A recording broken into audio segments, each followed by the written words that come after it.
All right, hello, my friends, and welcome to session number 40 of the Wildlands. We are gonna just dive straight into it. We've got this session today as our first September session, and then you guys won't see us again until the 30th. So we've got about a 4-week break, but then we'll be back, and then we're going straight into fucking spooky season, which is awesome. Candace and I have some spooky season ideas coming up this year because we love fucking spooky season.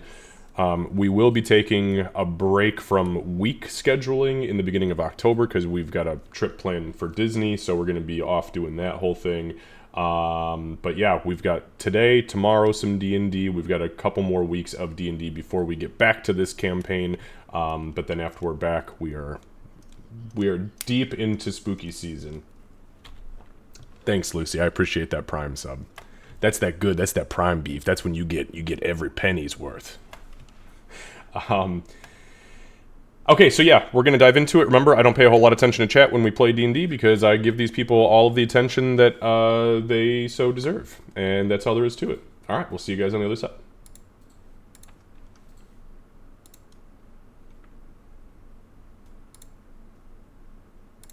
All right, guys, so session 40. Real quick recap from last game. So part 2 of August 2023, session 39.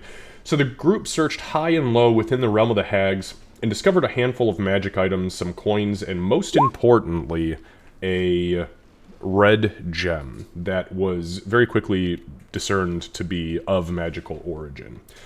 Instead of searching the rest of the lair outside of the hag's inner sanctum, the group decided to leave and move on for the day. Once outside, you guys rested. You received a message about a meeting with Thaxengull the Blue the next day near a pond, and then you guys decided that you were going to have yourselves a little sleep. However, with Sybil in the party, it's never just a little sleep. And during the night, Sybil attempted to relax in the jungle by doing her acrobatic stuff, but ended up in a rather precarious situation where she tortured and murdered a baby monkey with the 9 lives stealer that she had equipped to her person. And unfortunately, Winnie witnessed it, so Winnie knows what kind of a monster this broad really is. So Winnie and Gartok confronted Sybil back at the camp.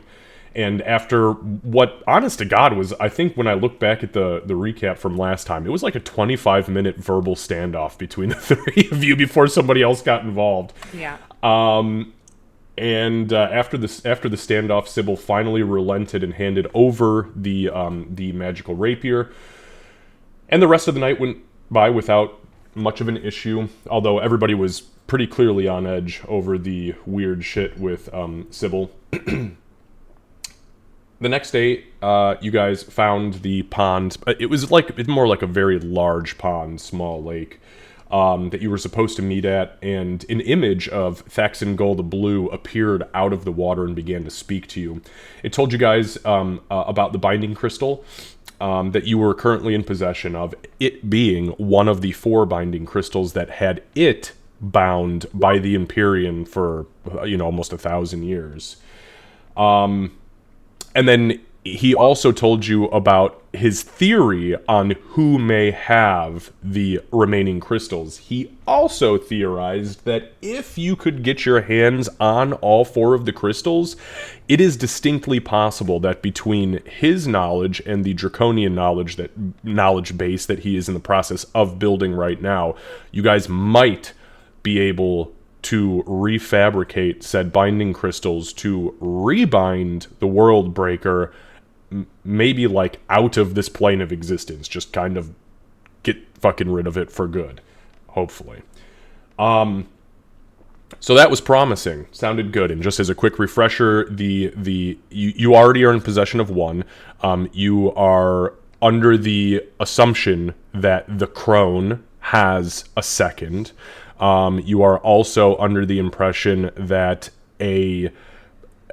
some sort of undead entity that had connection to Thaxengull from his whelp days, his wormling days, is in possession of a 3rd, and then he told you some demonic or devil-like force, some infernal force, was in possession of the other, but he had no idea who or what the fuck that entity was.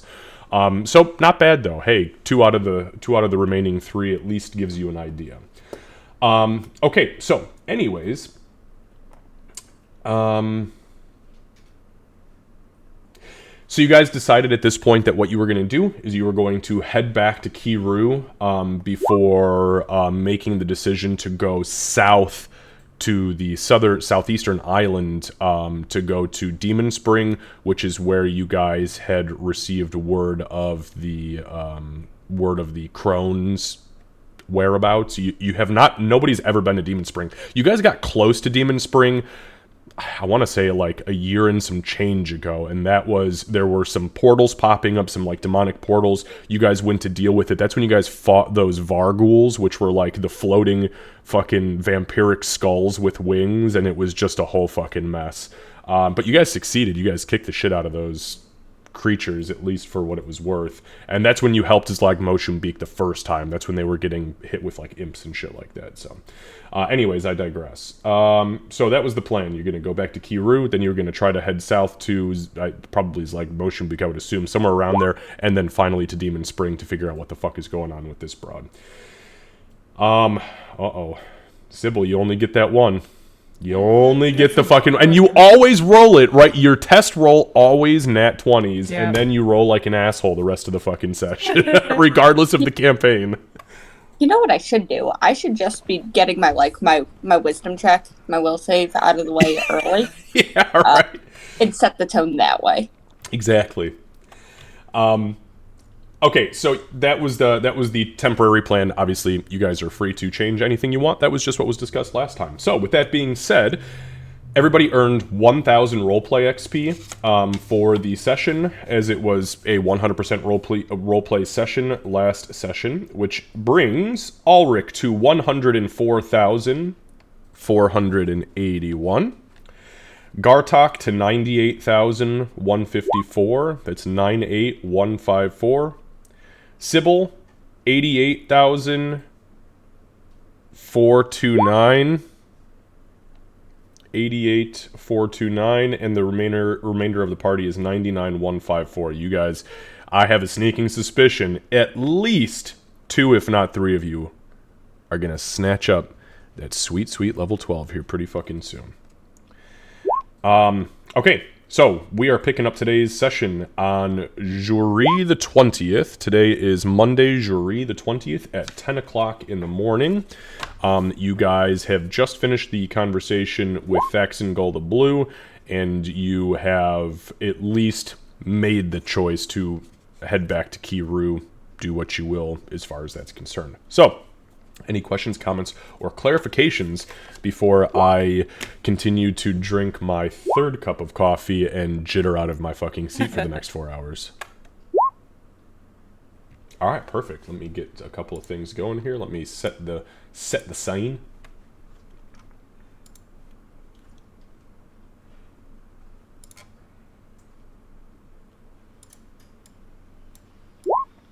Alright, guys. So, with that being said, we are where we are. It is 10 o'clock in the morning, Monday, the 20th of Jury. You guys have just finished speaking with Thaxingol. He is rescended into the large lake and vanished. You have theory crafted and theorized a lot of things in the last, 35 minutes worth of conversation with this guy. And you are left to your devices. What would you like to do?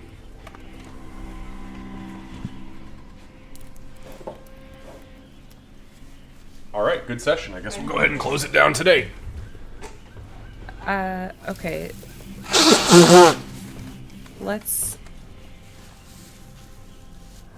I know that we know where we want to go, but I think we really need to be careful, because we haven't truly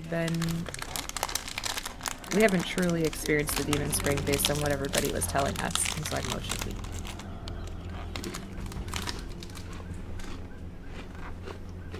In other words, we shouldn't do the us thing and just charge in. because we don't know what we're walking into. DM question. Okay. Would I have any more knowledge about the Demon Springs from my time as a guard? Anything that might help us be aware of what we'd be walking into? Nope. Everything that you have learned about the Demon Springs in past sessions is what you already know. And I know that there was quite a bit of digging when you guys went to Zlag Motion Beak to deal with the hags, because you were nervous about the Demon Spring having some influence over that. Okay, perfect.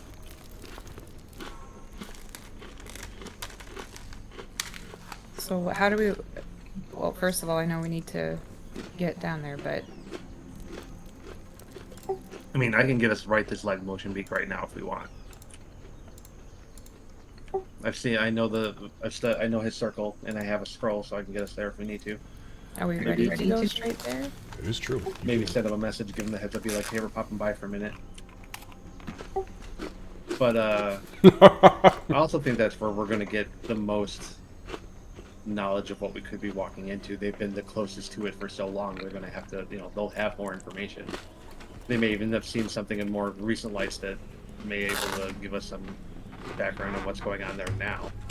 Well, we should probably let Grim know where we're going to, so that we can get elsewhere once we get there. He can take the scenic route there, he doesn't have to rush. Yeah.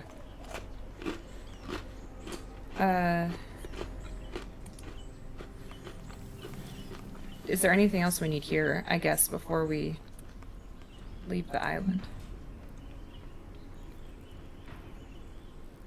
I think I'm ready. I'm still quite tired, though. Should we be telling, them that we handled the issue? Well, it's not completely handled yet. Still have to deal with this last part. No, I mean the whole camp of hobgoblins, because we kind of we dealt with two birds, one stone a little bit, and yeah. No, that might not be a bad idea.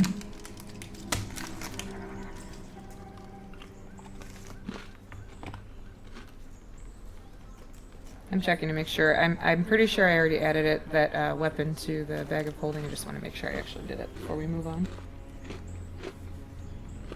It's called the 9 Lives Stealers. 9 Lives Stealer, excuse me. Now was one less life to steal. Kinda curious. We should probably beat it. You should probably what? Beat it. Get it to level 9. See if it just, transcends reality. More monkeys. Okay, yeah, I have it. It's just in there. It just says rapier, but it's in here. It has the charges on it.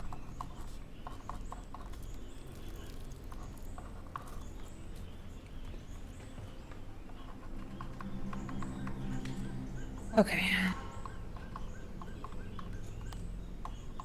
Alright, yes, we should probably tell them that that's been handled and then head down, but we do need to also contact Rim, so let's head that way and just make sure everybody who needs to know is in the know.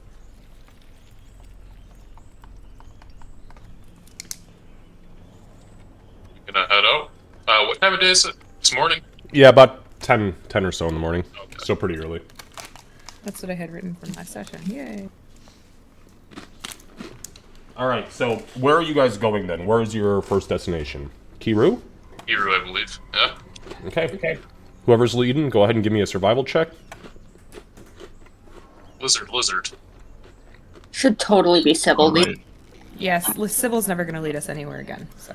Sybil can't even lead her fucking self. Oh, she can. She consistently leads herself towards getting lost. Yeah, that's true. If we ever do want to get rid of her, we just need to send her out to find something. And just the desert. It's the best place for Sybil. She does so well there. I don't know if anybody looks at any of the marketing posts that I do or not for game. I see the ones on Instagram. Yeah, so the one on Instagram today, so I'm just gonna show it really quick because it's fucking dark. I did it very specifically. I did it very specifically because of Sybil. So in stream, you might be able to see it. I could probably download it and show it to you guys. But it's essentially like this really dark fucking like jungle scene. And what I had explained to the AI is that I wanted a dark, dusky jungle scene with evil monkeys watching from above. And this is what popped up. And I was just like, I know now. Every time you guys go into jungle, somebody's going to be like, I wonder if they knew that fucking monkey. Anyways. Okay. You gotta throw it in the stream, man. Oh shit, you know what? God damn it. You know what happened? I thought I was streaming on one monitor. This is what happens when you start having multiple fucking monitors.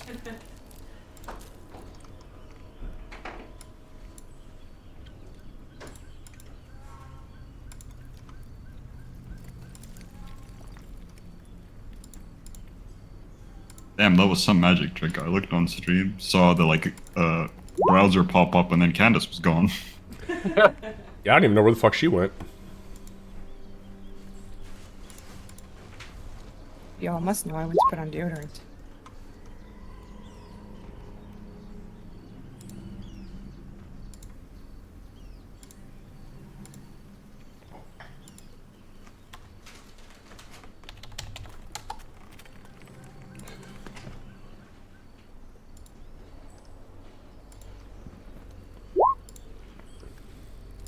I'm gonna share it as a handout.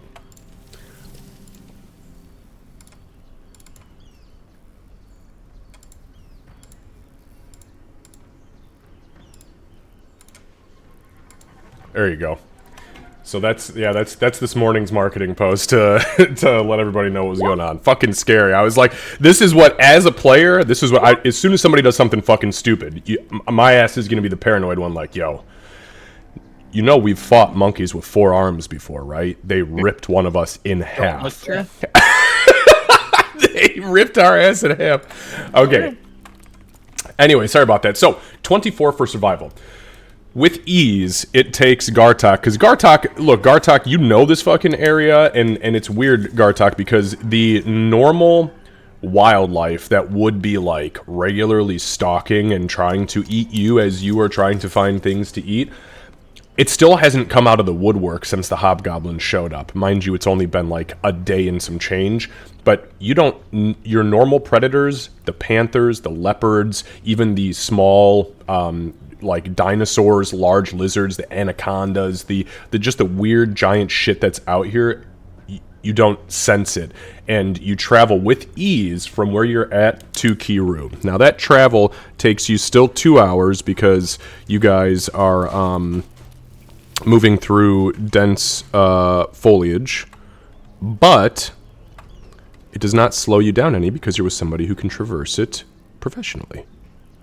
Alright, so with that being said, you guys arrive back... Yeah, go ahead. I'd like to think, just to add a bit of creepy to it, but I'd like to think that the way Gartok, he can't see in the dark, but he does like the lizard and snake thing where like his tongue pops out and then he'll lead in a direction. So you're sniffing your fucking direct, you're like, oh yeah, I smell those sweaty-ass goblins. Okay, this way. I dig it. Alright. So, you guys arrive back in the village of Kiru. It's about high noon. It's a little bit more open here because you're butt up against the mountain, so you can see the sun. It's still a little bit wet because there was a rainstorm this morning, and it's definitely humid as hell. But besides that, everything else here is pretty peaceful. Very light breeze coming down off the mountain, and yeah, what would you guys like to do?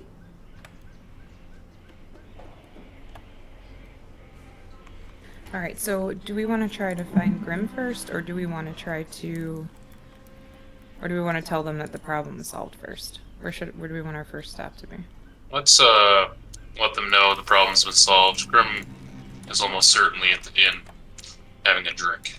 Okay. So yeah, we'll head over to the chieftain's hut, I suppose. Alright, sorry, I had to copy and paste your characters over. People have changed a little bit since the last time that you guys were in Kiru. People change and then stop changing. Yeah. Okay, so, okay, so you guys are going to, I'm sorry, the Chieftain's hut, is that correct? Okay, so you go over to the Chieftain's hut. Let's see, did I have a fucking... The goat skin in. God, just saying that makes me hurt. Bless you. All right, so you guys go over to the goats, or excuse me, over to the Chieftain's hut. Standing outside of the very shoddy palisade walls, there are the ogre guards that were there prior. There's a handful of goblins kind of standing around. One of the ogres puts his hand out. It's the one that was wearing like that big oversized like pot helm. He kind of like looks down at you guys. Bless you, I think, Casey? I hope that was a sneeze. Okay, gotcha. It's like either that or he's just hammering his head off the fucking desk. Like he's like, I can't do Saturday. What is the issue? They're bouncing on his bed, and they're gonna start acting a fool, and I want them to knock it off before it gets to that point. Yeah, absolutely not. If I have to go in there, I will. Stop bouncing on that bed. Do you understand me? Alright. Okay, so as you approach, the ogre kind of lifts up the slat in his helm and he looks down at you through one still pretty good eye and one eye that looks like it's freshly swollen shut. And he says,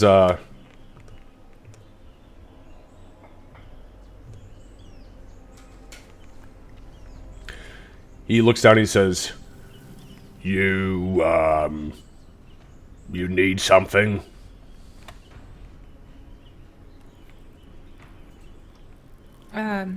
Actually, we're here, just to let the chieftain know we handled the problem. Oh. There was a problem?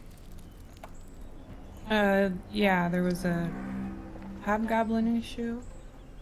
Kind of glances around, looks down at one of the goblins, and the goblin kind of looks and kind of shrugs, and he says, alright. I guess we'll tell him.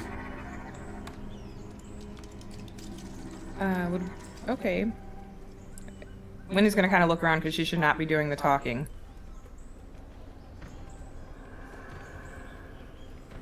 Are we able to talk to the chieftain, or...? No.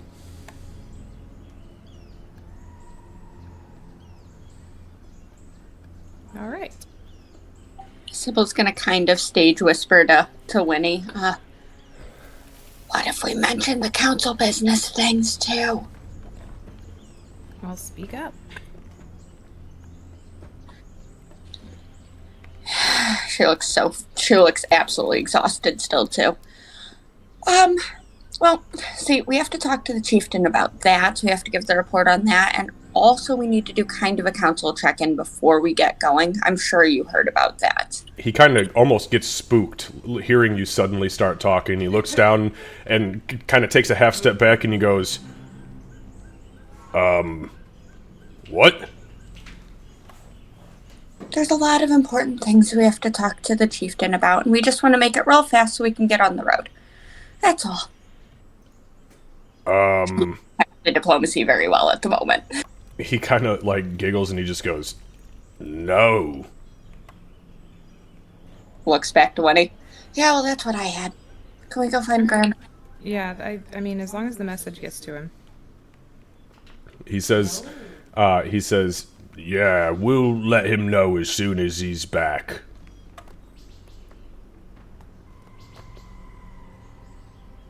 Winnie seems, I mean, she's like, okay.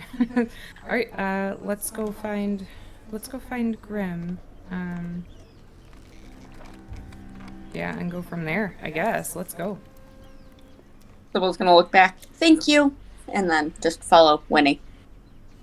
As you guys are collectively walking away, you hear the ogre loudly and very unintelligently stage whisper to the goblin that's standing next to him.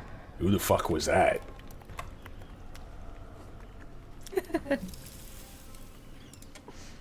Okay, so next stop will be the Goat Skin Inn.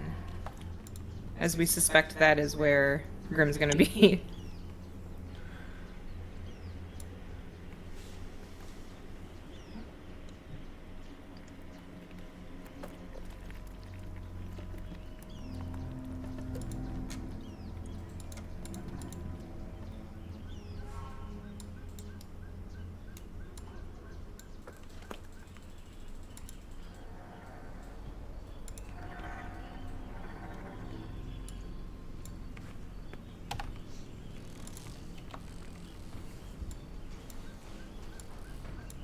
All right. So, you guys arrive at the Goatskin Inn, and sure as shit, as sure as the day is long, as soon as you begin to approach, not only can you smell the cooking meats kind of begin to flow through or out through the windows and into your guys' nostrils, but you also hear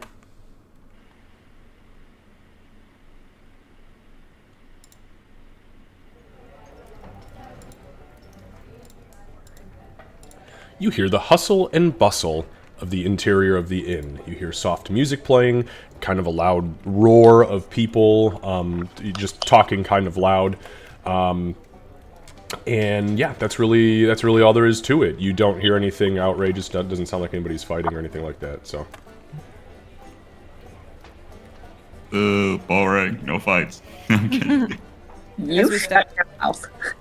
As we step in, Winnie's immediately just looking for Grim. Okay, yeah, so as soon as you step in the front door, almost as if he never left the fucking spot you guys left him in initially, Grim is in the corner, it is noon, and he is 3 sheets to the fucking wind. He's teetering in his chair already. Hands go up, he's just kind of fucking back and forth and swaying by himself. Nobody's messing with him, he's not messing with anybody. He's very put together, which is surprising compared to most situations you have found him in or left him in the past. So he sees you as you enter, Winnie, and he kind of squints through his eyes and he goes, "Oh, I'll be damned. Hello." And Winnie will approach. Oh, you stink like shit. Yeah, I could probably use a bath. Bath. Shave your whole fucking body and start over. That's happened to me a couple of times. That's not. He spits. Oh! Sorry if that's a touchy subject. It's okay. So we're gonna head to south, and we have a way to get there. Oh, I can't fly today. There's no way. Actually, no. I can fly. No. I've only had a couple of pints. Nah. No problem. No, it's alright. It's alright. He chugs the rest of whatever is in his glass, slams it on the table, and he goes, "We'll take one for the sky." No. You can stay here for now. But if you could meet us there, and she's gonna look around at the group. If you could meet us there, I don't know, in a day or two, maybe? Where is... You just said the south is a pretty big area. Could like you be more specific? Oh, shit. All the way back down there. Mm-hmm. But you don't have to take us there this time. We'll just need you to meet us there. You can take the scenic route. You had me... When you're sober. You had me staying here for how many days telling me that you needed a ride back. And now you're just gonna... vanish on me? That's nice. Alright. No, it's okay. I understand. No problem. It's either that or we have to wait until... We either have to ruin your fun right now and sober you... You don't have to ruin my fun. I told you I'll take one for the road. Through the sky. We'll fly, drink, be merry. That thing practically flies itself. Bloodmane knows how to fly. I think I've been teaching him. Bloodmane can fly. No problem. When he looks around helplessly at the group, you can fly! I saw you! You flew at me! She's clearly getting frustrated that nobody is helping her with any conversation today, and she's looking at the group like, somebody fucking speak up right now. Gartalk's outside. We wanted to give you the chance to spend some time where the ale flows freely, where you didn't have to just rush around. And then, when you have had your fill, we would appreciate your assistance again. But you have earned it with all the flying that you've been doing, and especially with having her fly at you.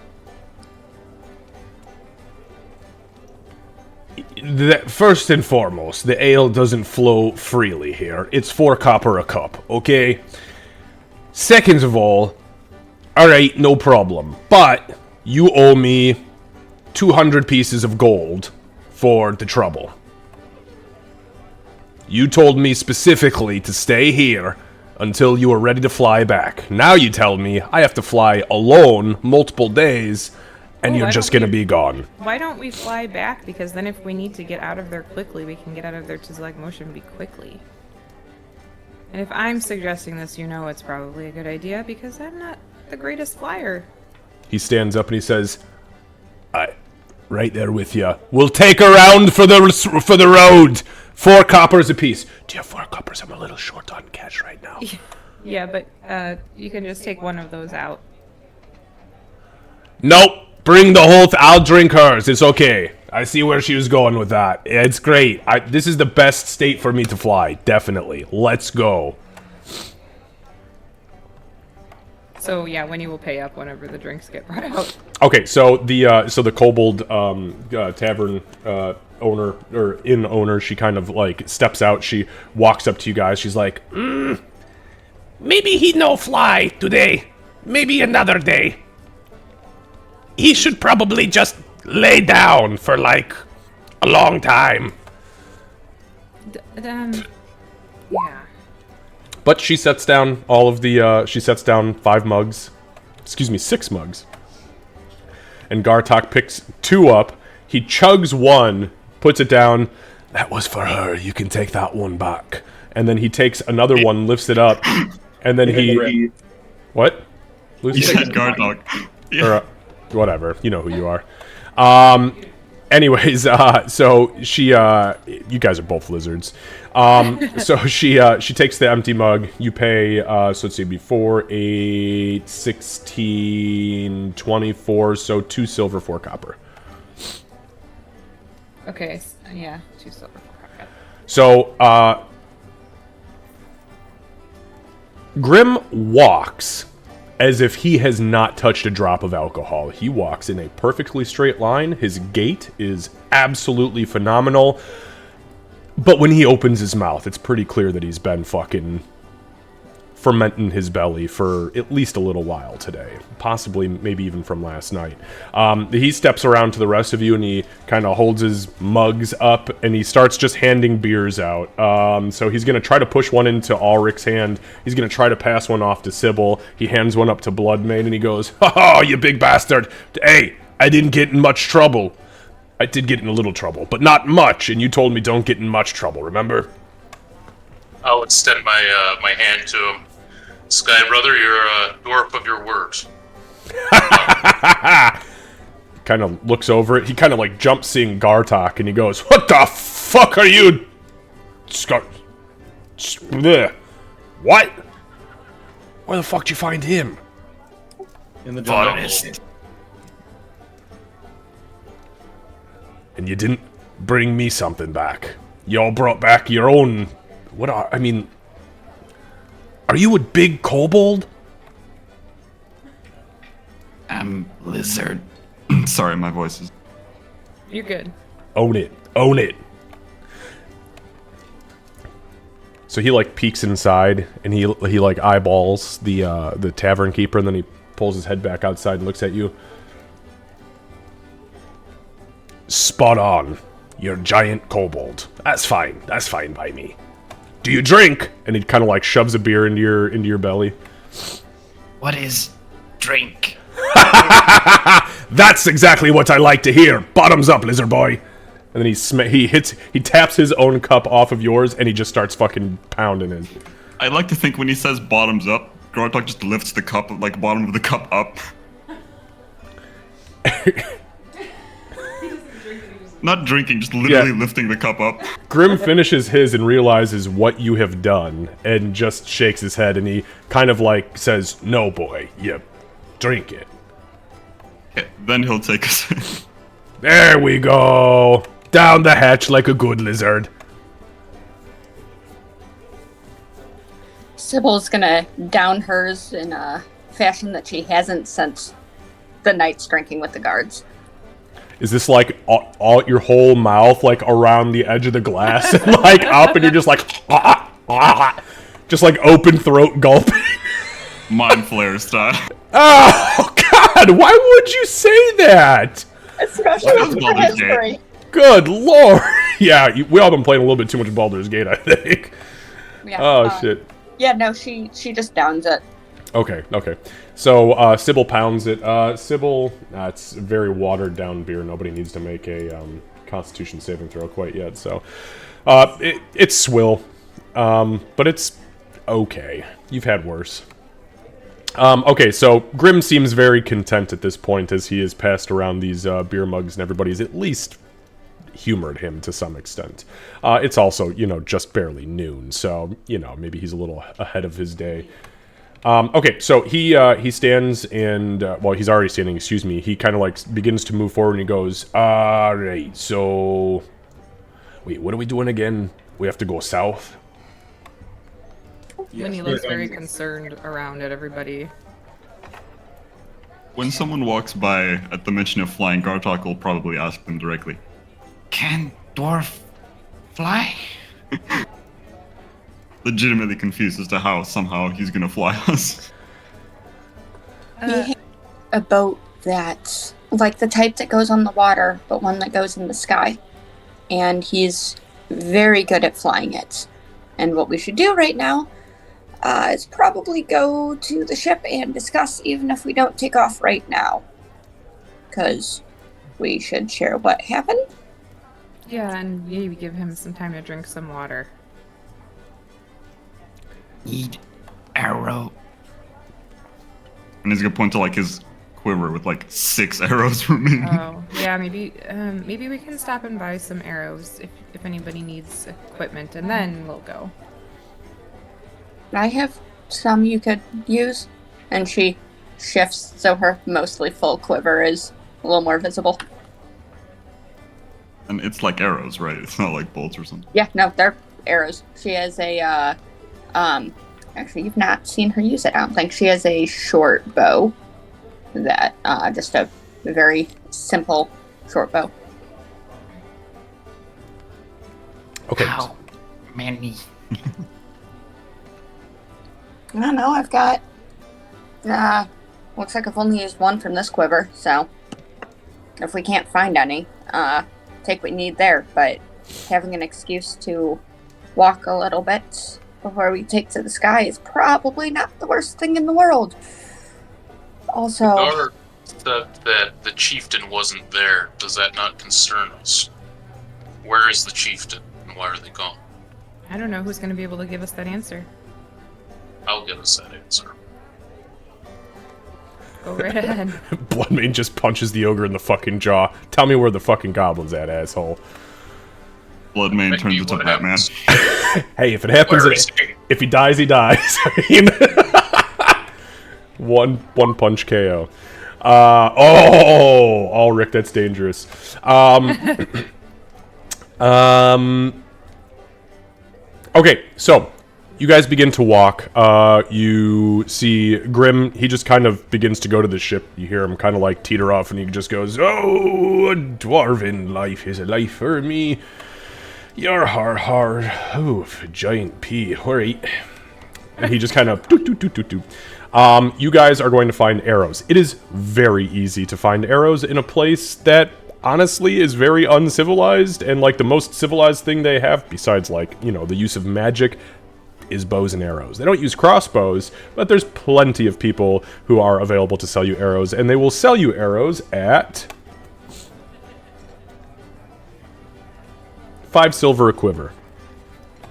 And the options for purchasing quivers, you could easily, in this village, buy 30 quivers if you wanted to. They're fucking savages. They're jungle hunters. They use bow and arrow. I'd like to think that at first Gartok would try and look through, reach behind to see, because I feel like normally he'd be carrying pelts or stuff for trade, because I don't think he'd operate on money. But then he'll realize he doesn't have any, and then he'll take out how much is a gold's worth of quiver? Because I don't think Gartok would know. He'd just put this down and be give arrows. A gold's worth? You said a He put gold's down a worth? gold, yeah. Oh, for the quiver? Because I don't have copper or silver. Okay, so you put the gold piece down.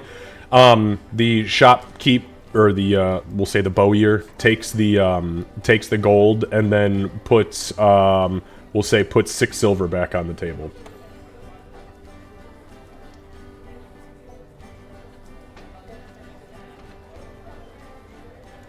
Gartok, how many quivers do you want before we go and deal with what we're going to deal with? Many. Big hunt. Somebody get this man a ballista. Oh no. Oh, don't tempt me.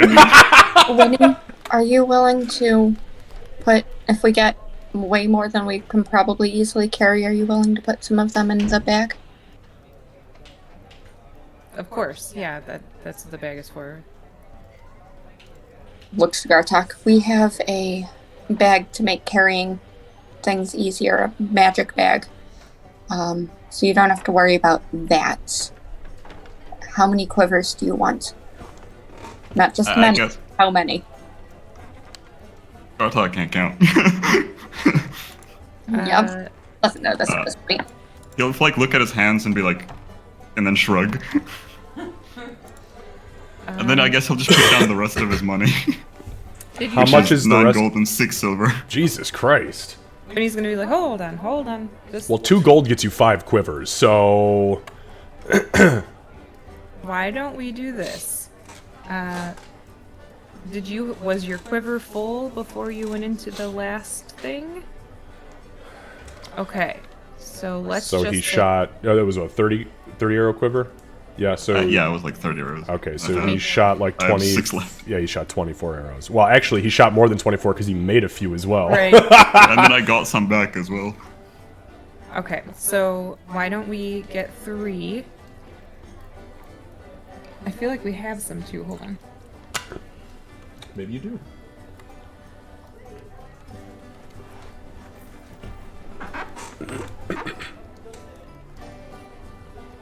Okay, perhaps not. Now, I know Sybil has a few. Yeah. Oh, we do. We've got 40 arrows in the bag of holding right now as well. So maybe we Look at get that. 2 or 3 more, and then we should be good. And Uh, she'll hold up 4 fingers and say, "This many quivers," which is Gartok many will like arrows. stare separately at like the ends of the fingers. Yeah. So it's 1 gold, 6 silver. Okay. So when you'll make the change, she'll do like 1 gold, 6 silver, and then shove the rest of his coin toward him. Okay. So who is paying for it? I've paid with his money, so he's taken 8 gold Yeah, back. so I guess. Okay, there we go. Well, I don't think he deleted it all off. So how much? So it's 1 gold, 6 silver, Lucy, is what you need to remove. Yeah. In addition. And then you receive 4 quivers of arrows, plus the 1 you've already paid for, so you now have 5 quivers of arrows. So if you want to keep 1 or 2 on you, that's fine. Logistically, I have always been of the opinion that it is almost impossible to function normally in combat with more than if you have more than 3 quivers on you. Right. That's 1 on your back and 1 on either side, as there are quivers that get attached to your belt. So if you want to go more than that, that's fine. But in combat, it will impose disadvantage on everything that you do. If you want to keep it at the 3 and have 90 arrows on you at a time, perfectly fine by me. I think Gartok would try and add as many as he can. Okay, so you can have 3 full quivers of arrows on you, and that would be 1 on your left hip, 1 on your right hip, and 1 on your back. Which And- honestly I'd like is to think pretty he'd try fucking a 4th, hardcore. but it just wouldn't work. Yeah. Here, why don't you? And then he'd give it to Winner. Yeah, let me put those 2, because there should be 2, right, that you can't carry. Yeah. I'm gonna put these 2 in the bag of holding, and if you need them, you just say so, okay? Okay. So we now have 100 arrows in the bag of holding. Jesus Christ. I mean, when you have somebody who can fire multiple arrows around, Right.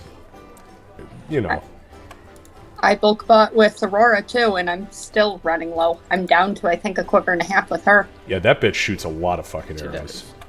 And Winnie will actually look to Sometimes Sybil. even at enemies. Do you need more? Your quiver looks a little more empty. In than Giant, usual. I'm just going to stop her and be like, give her what she needs. He has clearly what he needs. We need to move on. That's what I'm doing. Please, let's go. For the love of gods. I'm gonna fill the other quiver with like some of the remaining arrows if you don't mind. Also, there's 20 arrows in a quiver I've seen. I usually run it as 30, and there's 20. There's 20 bolts in a bolt or in a bolted quiver, I guess. It's because they're a little bit shorter I and guess I'll fatter. just add some more.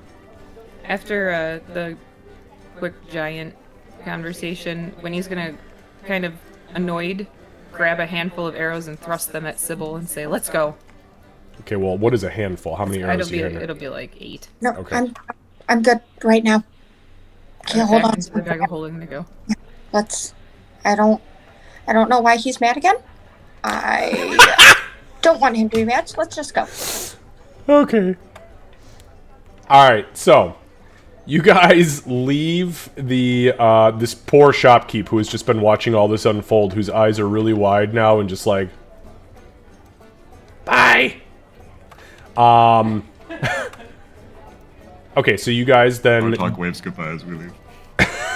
you guys go to where are you guys going to now? So Grim has made his way to the south where the little like landing spot is for the ship, and what is your guys' intention? I'm going to try to head back to the chieftain's hut. I was AFK, so that's kind of on me, but like, I'm going to see if I can wring out a little information as to the chieftain's whereabouts. Okay. Okay, so yeah, you head back towards the to the chieftain's hut. You get there, same ogre outside with the goblin who's kind of suited up, and they're kind of hanging out there. The goblin's actually like sitting down, resting his back against the palisade. But as they see you approach, he stands back up, and the ogre kind of looks down at you, and he says, "Yeah, is there something I can do for yous?" In Giant, I'm going to say, do you speak the tongue of your kin?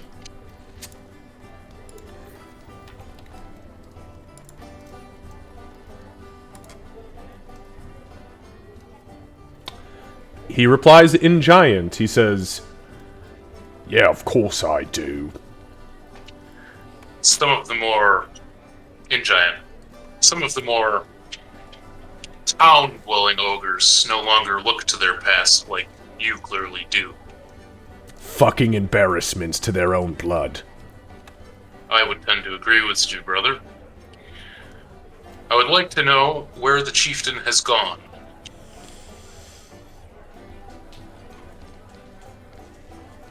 To be completely honest, I'm not entirely sure. He's got a mirror that he steps into once in a while to conduct business with. Something about, some organization, somewhere to the south. I'm not sure what he does, but I've watched him a couple of times. Just steps into the mirror. He says something fancy in front of this mirror, and then he walks into it, and then he comes back, you know, whenever. He must be attending the council business. Oh yeah, that's the word he used. Council. Council meeting. Meeting. That's right, and see, now I remember because meat is in the word, and I am a gourmand. Alright. Well, I like different types of meat. Exotic meat, weird meat. Scorpion tail? Love scorpion tail. Have you ever had, what is it called? Etin livers. Etin pate. Oh, smoky. Screams like the Underdark, or at least that's what I was told. Never have, but I'm gonna have to be on the lookout for some Etin liver. I'll extend my hand and, give thanks. He gives a good solid clasp, and he kind of shakes, and he says, "Hey, if you don't mind me asking, why are your friends so fucking awkward when they talk?" I'm awkward when I don't speak in my normal language. Oh, yeah, maybe that's it. Understandable. Thank you again, and I will be on the lookout for some exotic meats next time I come through. Maybe Yeah. I'll throw something your way. Yeah, mate, I'll keep my eyes open too. Cool. Alright. I'm going to turn around and relay the information to the party, that the chieftain's probably at a council meeting. As we start walking away, Winnie's gonna say, "We didn't have time for arrows, but we had time to talk about pate." We have to find out where these people are. Are we missing a meeting?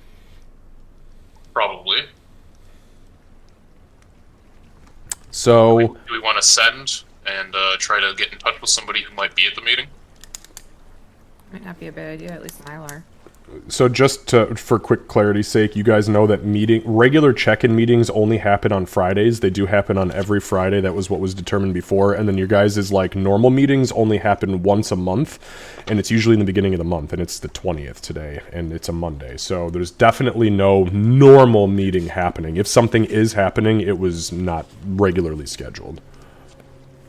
With that bit of knowledge, we should definitely send a message to Mylar and just make sure everything's okay. I'll use the sending stone, so we're not using other resources. Okay, that's the one that's tied to Ezekiel and Mylar. Okay, so you activate the sending stone. You feel the familiar kind of shimmer over the plains, and you feel the connection snap too. Okay, so she'll say, hold on, I gotta write it down.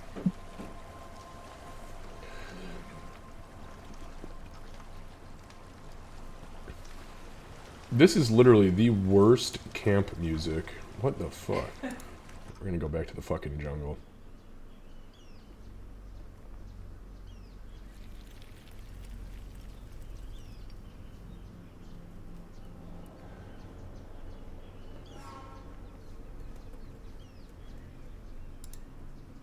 Hey, Adora, how are you doing?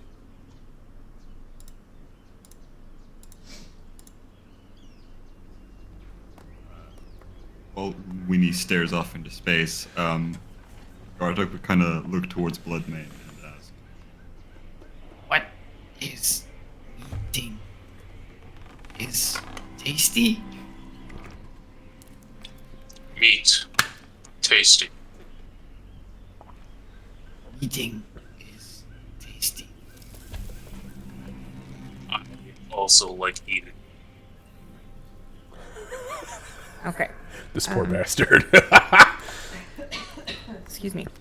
Okay, so she sends, dealt with hags, now heading to Crone in Demon Springs unless you need us. Is there a meeting? Is everyone as okay as they can be?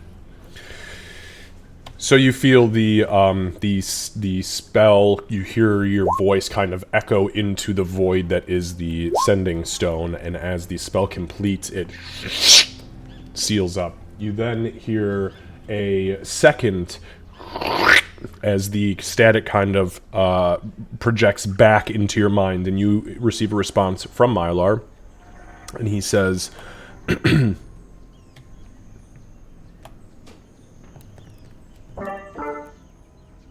"Yes, everything is fine. There's no formal meeting at all.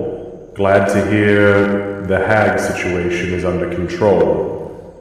Beware the crone. She's amassed military forces, just so you're aware.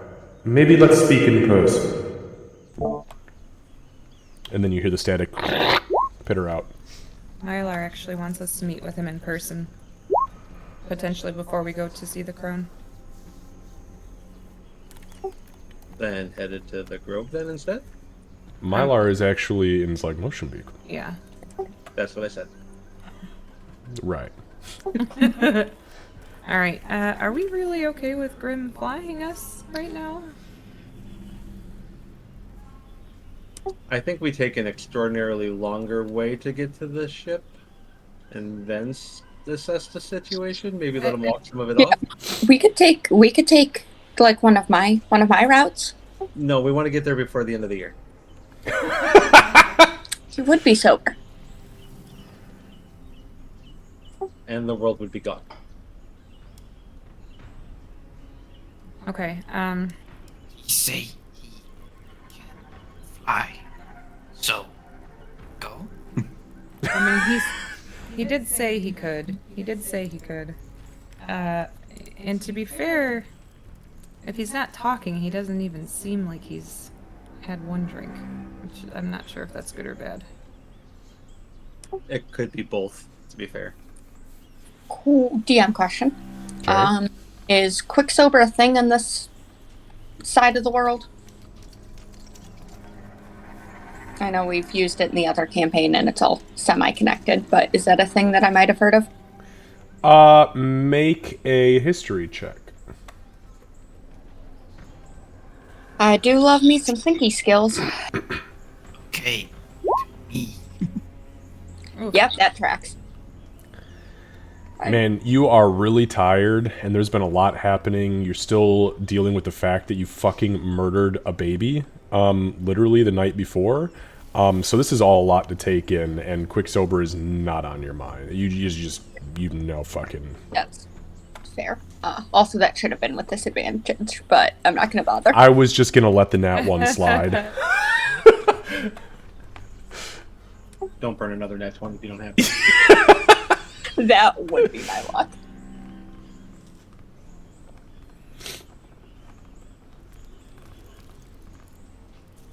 All right. Well, let's head toward Grim. She's very obviously and not at all trying to hide that she's very uncomfortable with this situation. Okay. We can always try the gem. It does sometimes, I think, laceration cures poisoning, which technically what alcohol is. You might make him mad. You might make him real mad if you do that. And then he might not go anywhere. Do we know if he was drunk the last time we flew? I have no idea. He's usually drunk. You're right. Is he usually this drunk? That's my only concern. If he's the normal amount of drunk. Feed him food. That's normally what we do on the ships to help sober people without them getting angry. Okay. I'm gonna hate it either way, so.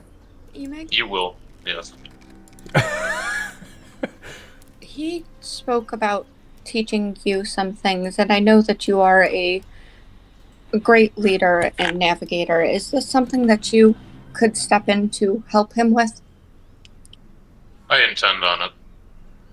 I don't know all of the things I need to know about airships, but I can always assist. And if you want us to, like, move lines or something, if you just tell us, we can help. I don't know if it's a go up into the rigging thing like it is for water boats, but I'm not like doing that. I can. Okay. That sounds actually like a lot of fun. Just going to look kind of puzzled and surprised. There's like a momentary like bit of foresight, Bloodmane, as you have this vision of Sybil in the rigging, and suddenly she blacks out and begins cutting lines. No, we took the weapon away. Climber. Maybe it was never the weapon. She's the weapon. What did you say, Lucy? She looks like a level 1 monk and just starts cutting it with her hands. She's just karate chopping the fucking tension lines. I hate all of it. Oh, shit. Okay, so everybody decides that you're going to go talk to Grim. You guys, it takes you, 15, 20 minutes or so to kind of slowly get yourself... This is the conversation happening as you're kind of going that direction. And as you guys exit the exterior, exit to the exterior of Kiru, you come upon the landing site of the ship. The balloon is completely inflated, as it was when you guys saw it the last time. You can see from a distance that the ladders have been thrown down on the side. The plank has been pulled into a position where it's easy to get on. The braces have been pulled out from underneath it, and it is kind of hovering right now off the ground. You hear a very soft humming, kind of like a... which you guys know is kind of like the whatever mechanism is inside that generates all of its energy. That is it powering up. And as you get to it, Grim is... from where you are, and as you approach, the man is just going through the fucking ropes. He is grabbing everything that he knows he's supposed to do. He's getting the rigging set up. He's getting, the straps set. He is getting this vessel situated to fly, and he is doing it flawlessly. As he sees you guys approaching, he kind of throws a hand up and he says, "Oi! Did you bring me any beer?"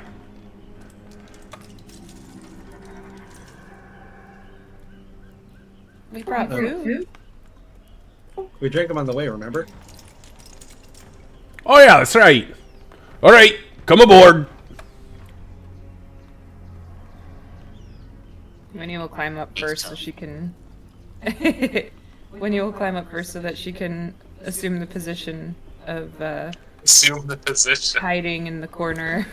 So as you guys are getting onto the vessel itself, yeah, I forgot, Gartok, you've never seen this. So this is essentially, this is an airship, and this is probably the first time Gartok's ever actually seen an airship, because they definitely don't fucking land in the jungle. So this thing, the bottom half of it looks like a massive boat, and there is rigging that is a combination of very, very tightly bound ropes, and then metal clasps and pins and hooks and different bits and bobs that kind of strap the underneath of this boat to what is essentially a massive balloon above it. The balloon is completely inflated, and on the back there is a rudder with a set of like spinning cogs. There is also in the center of the ship a large wheel and then a set of like 4 or 5 levers. There is an underneath there is like a below deck and an above deck. The below deck is very, very tiny. It's hard for people who are honestly much bigger than dwarves to fit in there comfortably, but there is a spot down underneath, as well as a lip that comes up to, well, I forgot, half of your guys' party is fucking gigantic. So for you, it comes up to like belly button height, but there is like a lip that you can see over the edge with. As you guys get on, Winnie goes to one of the edges of the ship, and she slinks down below where that line is, and just kind of hangs out. It's pretty obvious she's not comfortable being on this thing. So, Grim, as soon as everybody is on board, Grim goes through the ropes where he is now pulling up the gangplank and strapping everything in. He closes the little door that connects to where you would get on. He latches it down. And it looks like he's just going to town, going to business. So, is anybody doing anything particular or to note before I continue this? Not really. I think Gartok would just be like watching everything with like fascination. Just be like, "What is this? What is that? What happens if I touch this?" Ship explodes. For the first time in a long time, I think Winnie is going to breathe in heavily, not heavily, but normal, I guess, because I don't want to overdo it, from her pouch. Which pouch? For the spores. Okay. So one use of the things. Okay, give me a sec. Okay, go ahead and make a Constitution saving throw.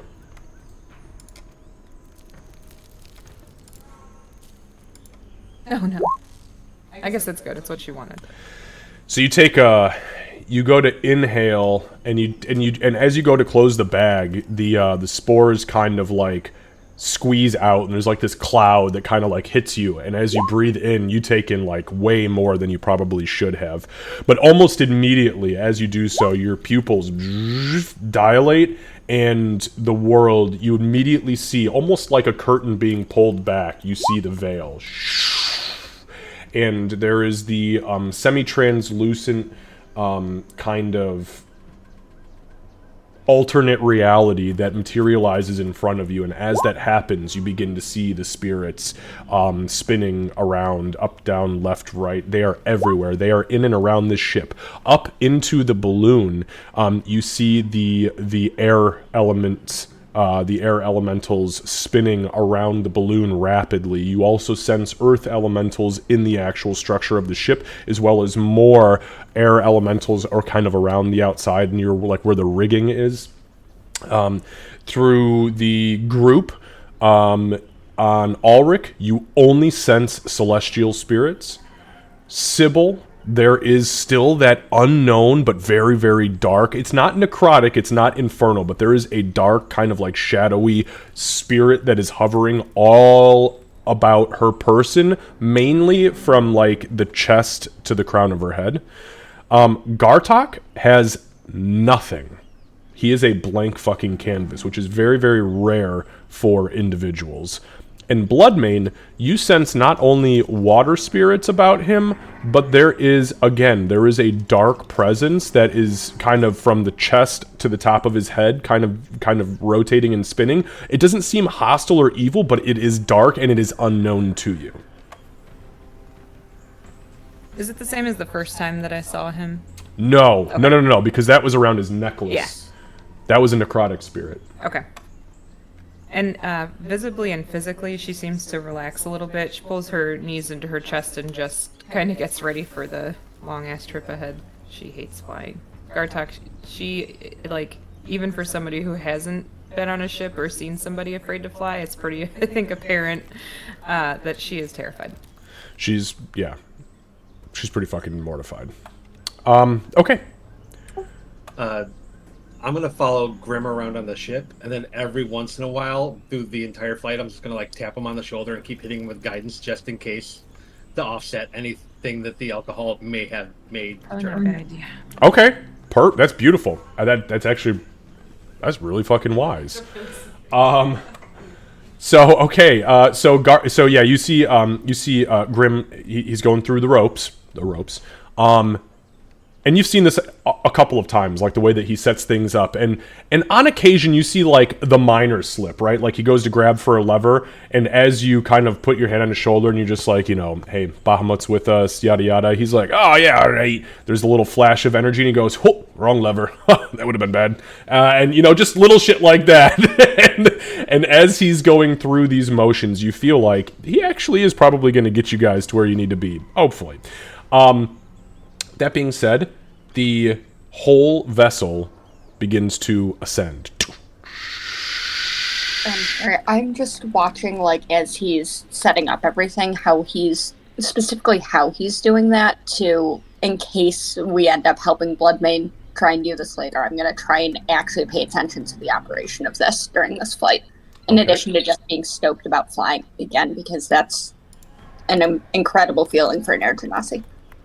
It is indeed. All right. Give me one sec here.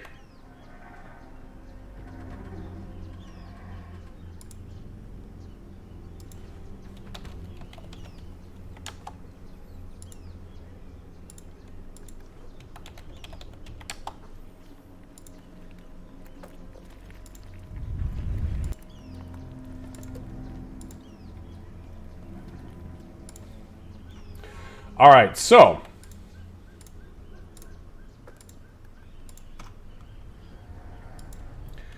you guys begin to take to the sky, and you find yourselves.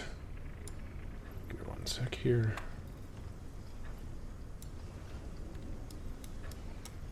You find yourselves taking off from Kiru and heading straight south, past Nishangu. Which, by the way, as you are taking off, Lucy, you notice, especially as Gartok, you look down and you see your jungle kind of growing smaller and smaller out of sight. And then you see a very clear distinction where the island shifts from the normal dense jungle to desert region, and then you see the open water. And as you look down near where the Wailing Waters is, which is, again, something you've never seen before, there is a massive whirlpool of constantly moving water and mist below you that almost looks like the entire ocean is being drained, like a kid who pulled the plug in a tub. And as you come down over, you see ahead of you where Clan Ironhoof is. This is all in eventuality. There is a massive, literally floating, flying fortress a huge rock just hovering in the sky, and as you kind of approach it, you guys stay away from it because Grim is still in some trouble with Clan Ironhoof, so he's technically not allowed to be there right now, so he takes you guys way wide around, almost up and around where Mandalari is, and then he hugs the coast past Stillwater as you guys make your way down to like Motion Beak. But as you are going, and with your height, you can see just some of the most beautiful landscaping that you've ever seen, and the massive floating rock in the sky is just breathtaking, the giant whirlpool in the water. At this point, even though Gartok is not a complete idiot, he is indeed uncultured for the most part as far as the grander world is concerned, only because he's only ever known the jungle, and this is something very experiential for him. I'd like to think that as it starts lifting off, the like frills he has on all the way down from his back, just like kind of like a cat's hair, just kind of raise straight up as if like uncomfortable. And he'll just kind of wander around agitated because he's not in his. He sees his forest disappearing far and far away, and this is new terrain. And then he'll like watch the flying rocks, and again, just like a cat seeing things for the first time, of like, that's strange but cool, and then just wandering around the ship, taking in all the views. All I right. agree. Too big. It is. It's massive, right? All right. So give me a sec. I gotta roll some dice here.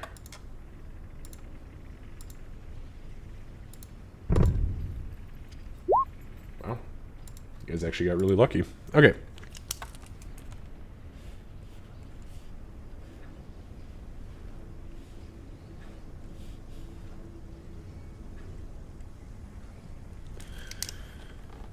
Okay, so this journey is going to take 2 full days. The wind is unfortunately working against you guys just a little bit. However, into the first major chunk of day 1, Grim, his speech, and now mind you, he doesn't talk a whole lot when he is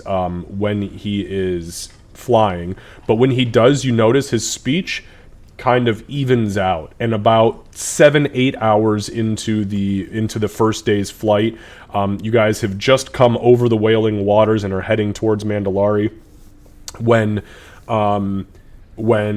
Grim's personality shifts and you sense the sobriety kind of completely take over. At this point, he's already drank a fair amount of water, he's consumed some food, and he's kind of even keel now. So as that is happening, you guys go into the first night. Now, he will need to sleep, so Bloodmane, I'm assuming that you are going to be willing to kind of take the ropes, as it were. Yeah. Okay. Do my best. Beautiful. So go ahead and give me a survival check, please. And you're proficient in survival, right? I believe so. The problem is, yeah, I still have that level of exhaustion. That is true, you do. So you could have somebody assist you to just make a straight roll if you'd like. Ideally, yes. I'm aware that I'm tired, and I will ask for some assistance. Okay, so Winnie at this point is mortified and will more than likely not be able to assist in this. Gartok is a savage, and Ulrich, I'd say Ulrich could maybe point you in the right direction, or by giving you constant guidance, right, talking over your shoulder and shit, he could help you, or Sybil could help you. I think I would probably default to Ulrich. Sybil's also going to volunteer to help because she's trying to get unshunned the rest of the way. We're trying to keep it on course and not end up in a desert. So If you navigate, I can just move ropes or whatever you need. Or not, that's fine. I just want to help. I think what I'm going to try to do is direct Sybil with ropes. I'll do the steering, and maybe Ulrich can give me a little bit of guidance. Okay, we'll call it a group effort. So go ahead. So go ahead and make a straight roll, and you can do so with adding a D4. That's for the guidance.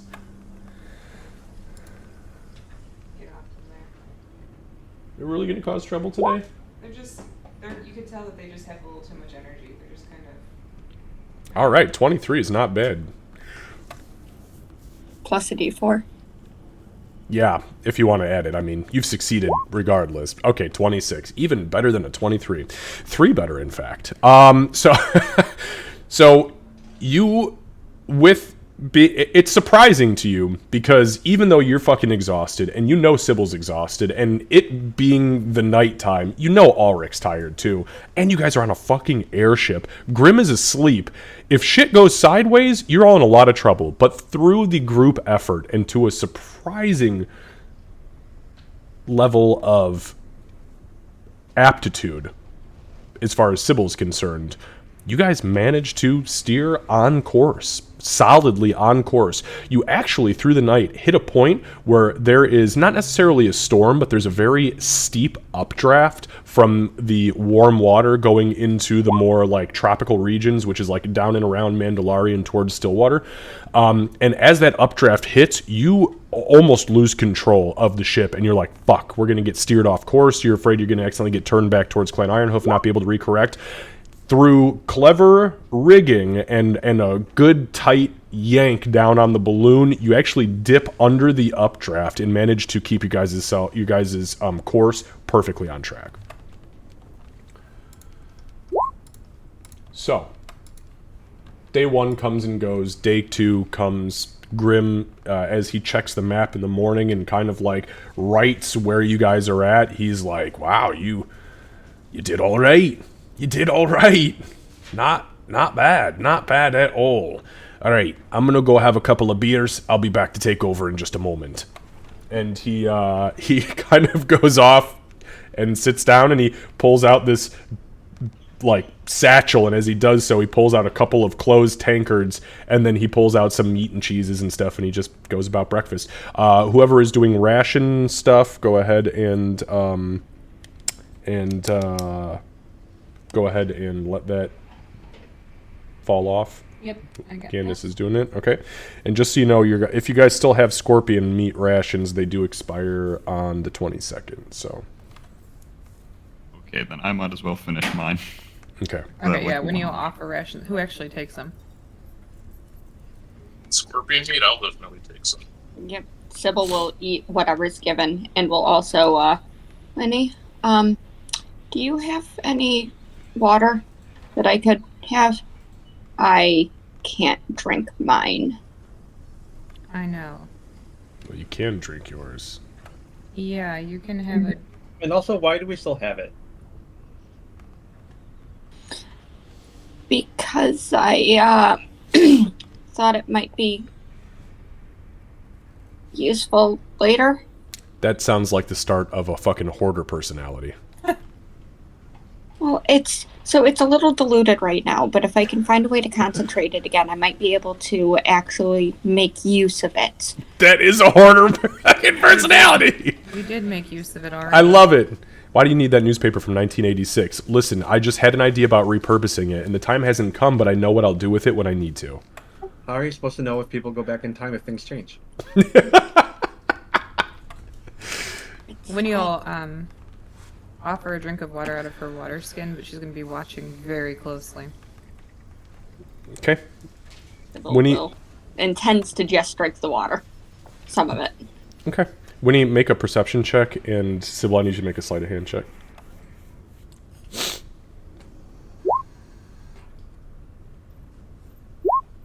Okay. You watch her like a fucking hawk, and you see her take a big swig of the water, and she hands it back. She looks satiated. She kind of lets out a sigh like, oh, fucking fresh water, thank you. I want to smell it. Okay. Does it smell bad or spicy like the other one did? Make a perception check. Oh, I'm doing great. Doesn't smell spicy at all. It smells like the water that you handed her. I mean, she's got some of her, like, spit on the fucking mouthpiece of the water skin, but... Okay. I'm gonna sleep after we eat, if that's okay. I am really, really tired. Yeah, that's fine. Also, yes. Okay, so day 2 comes and goes almost without a hitch.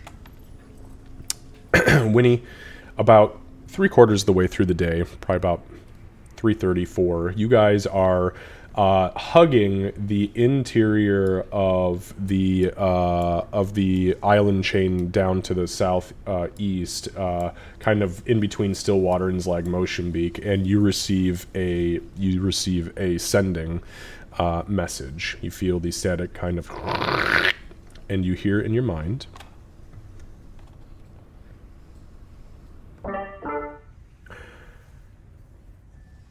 Winnie, there's no easy way for me to say this, so I'm just going to give it to you straight.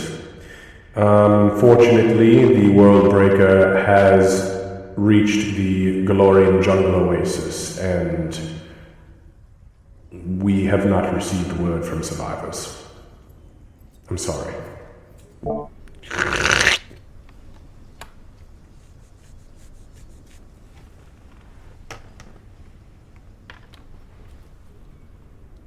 I feel like That was from whatever- Mylar, by the way. Thank you.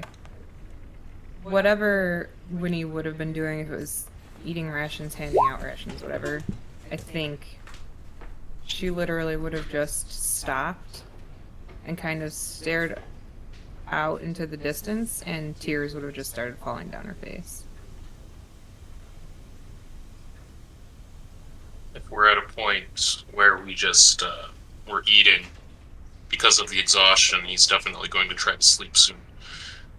But if that timing is correct, then I don't know. I'd probably be paying attention because I wanted to actually talk with Winnie. So I would say that, especially because of the rations going out for like dinner rations, you'd easily have caught her just kind of stop. You see her receive it, and then you just see the fucking fur begins to soak. I'm gonna try to go over and maybe